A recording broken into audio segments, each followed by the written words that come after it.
Hi, my name's Stephanie Roselle, and this is Izzy Roselle. We came to Maddie's place when Izzy was just a week old. Izzy was born addicted to fentanyl, and sorry. It's okay, hi.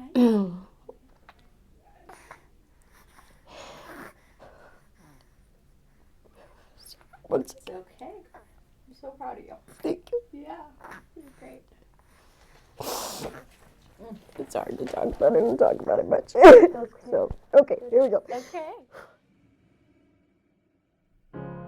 You're broken down and tired of living life on the merry-go-round, and you can't find a fighter, but I see it in you, so we gon' walk it out.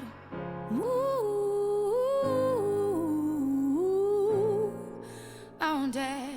For those that don't really understand how significant the problem is, it's a learning experience for all of us going through this, but I think people know that we have an opioid crisis in the United States, and we have a non-opioid crisis with non-opioid drugs. Nationally, it's estimated that upwards of 15% of all live births are NAS babies, or babies that are suffering from what's called neonatal abstinence syndrome, or NAS. We think that number is actually much higher because those statistics were before the pandemic and before the fentanyl increase that we're seeing everywhere around the country. There are 6,000 live births in Spokane every year at the 4 major hospitals. We don't know for sure how many babies are born dependent on drugs and alcohol and other substances, but we're fearful that it could be 2,000 or 3,000. Being a mom right out of the hospital with a brand new baby is hard enough, but being a mom to a baby who is recovering also and withdrawing from drugs, from drug use in pregnancy, is miserable, and it's so hard. Maddie's Place is a newborn recovery nursery for babies that were born exposed to drugs in utero. We've taken babies from all of the hospitals here in Spokane, Sacred Heart, Deaconess, Holy Family. We've really worked to develop a relationship with them where they trust us. So we can take 8 babies and 8 moms. So we have 8 suites. Each room is equipped with a crib, a bed, a changing table, and a rocking chair. This environment that we're creating at Maddie's Place is truly special. It's really unique, and these babies need this. They need love. We have 24/7 staff, nurse, infant care specialists. We've had babies on feeding tubes, oxygen, medications, multiple different kind of medications, cardiac, just digestive issues. I feel like pretty much anything we can handle. Moms are the best medicine for babies.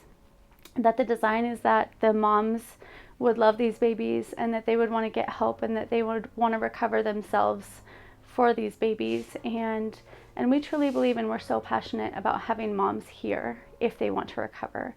Before Maddie's Place, I was homeless and using fentanyl on the streets, and the whole time I was pregnant with Izzy. We came to Maddie's Place at the beginning of January to help her through her withdrawals as she was addicted to methadone. We were homeless, living in the back of a camper van in the back of our truck, and it was cold and it was not the best conditions, and we didn't really know what we were going to do. We were both recovering meth addicts, and I used the whole entire time I was pregnant with Birdie, made some mistakes in my life, and thankful for Maddie's Place because we were able to keep little man here.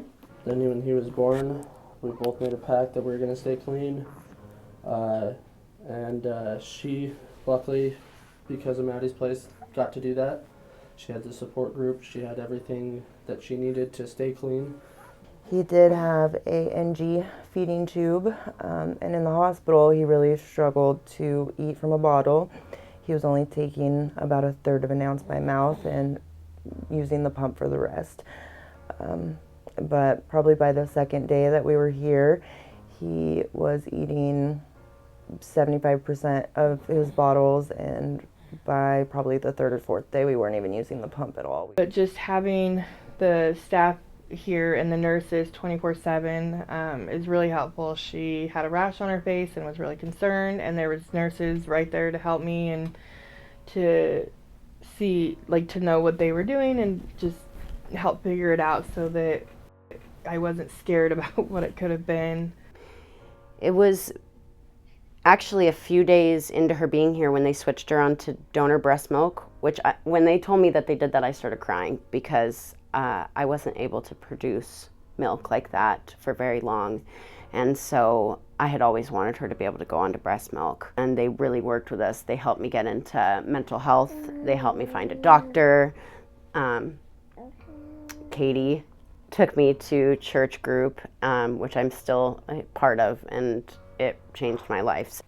I lived in addiction firsthand for 15 years of my life, and it is nothing but misery, and you can't do it alone. Like you don't know a way out, and you're just in this bondage, and you're stuck, and you don't love yourself, and the guilt and the shame, and it just really eats you alive and consumes you. A lot of these issues, can be addressed or at least mollified or mitigated during that first 60, 90-day period. If they cry and they get immediate attention and they get immediate love and they get immediate support, then that's going to enable them to bond when they're older and have relationships when they're older.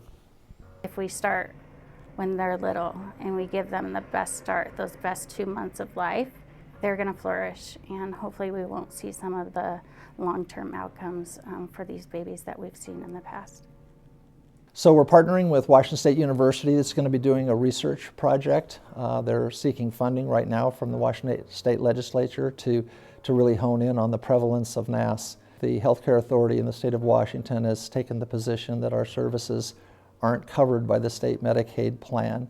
We believe they should be, and we believe that they could have been interpreted to be covered. But nonetheless, to try to fix this issue, Representative Marcus Riccelli, who's the chair of the Health and Wellness Committee, is working on a pilot program based on Maddie's Place that would provide funding for Maddie's Place for 2 to 4 years, hopefully at least 3 years.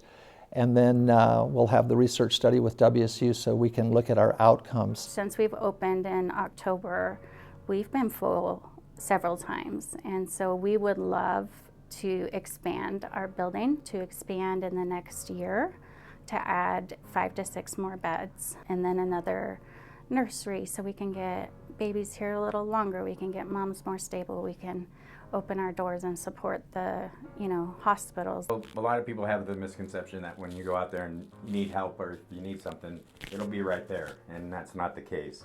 There's a waiting period, there's a screening process, and that gave her the time to do what she had to do. I am now 60 days, 100% sober. We both got custody of our son back. We got a house that we're staying at, that everything's approved for. We got a return letter home for both of us. We're getting everything done. We both got jobs. Turned our lives around in the matter of 2 months, 3 months. Completely turned our lives around to, learning to have fun sober again and be a dad. And yeah, none of that would have been possible without Maddie's Place. And I don't think I would be where I'm at if it wasn't for Maddie's Place. The alternative I don't even want to consider, because She wouldn't be here right now. And in other terms, she wouldn't be Right. here if it wasn't for Maddie's Place. I don't know what would have happened. It's been a huge help. It's been a huge, just a blessing. And I've had a lot of other moms that I've gotten to meet there, and as a mom in recovery, that's a huge thing too. So you're building relationships that are lasting way outside of here, and I love that.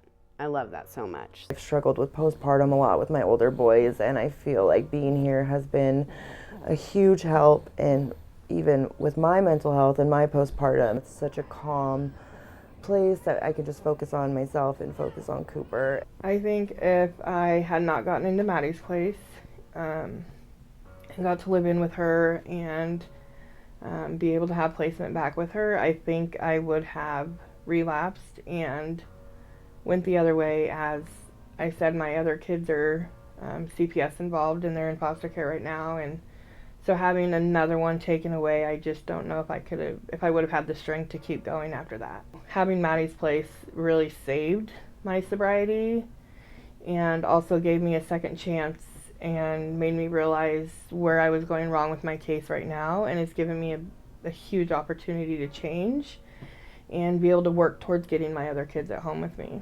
If it wasn't for Maddie's Place, we would not both have a letter of return home for our son, and we would not be living back together and both clean and sober and happy. So. I wouldn't be where I'm at without Maddie's Place nor Isabella House, so we'll be closing our case June 29th, and Izzy gets to come home with me for good.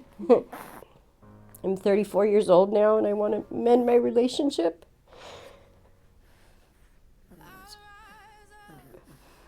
Mend my relationship with my 13-year-old and be a mom to Izzy. And if it hadn't been for Maddie's Place, I wouldn't be able to do that. There are 4 such clinics in the country, one in West Virginia, one in Ohio, one in Phoenix, Arizona, and here in Spokane. There should be 4,000. And so my goal, my hope, my prayer, and I think that of our board and our management team is to run this as well as we can, help as many babies and moms as we can, but also try to create a pathway for others to do this around the country. The best way I can explain it is a place where God gave women the opportunity to be with their babies if they want to be. That it was just a little piece of heaven that He sent to earth to help those in need, and I hope that this place can expand and get more babies, and I think every mom that wants to be a mom deserves to have that chance with her children. It's for the babies, and it starts with the babies. And we're just gonna keep working for the babies. The silence is quiet, and it feels like it's getting hard to breathe. And I know you feel like dying, but I promise we'll take the world to its feet. Move mountains, bring it to its feet. Move mountains, and I'll rise up. I'll rise like the day. I'll rise up. I'll rise unafraid. I'll rise up, and I do it 1,000 times again.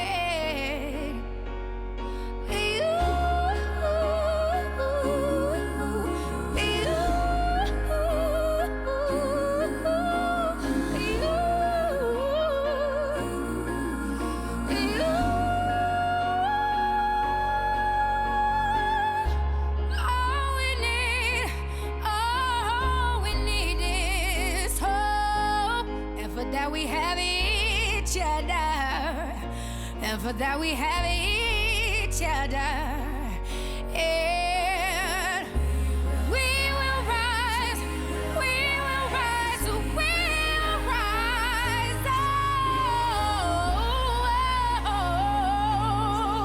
we'll rise.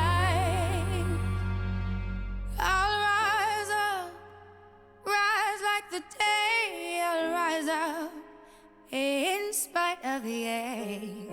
I will rise 1,000 times.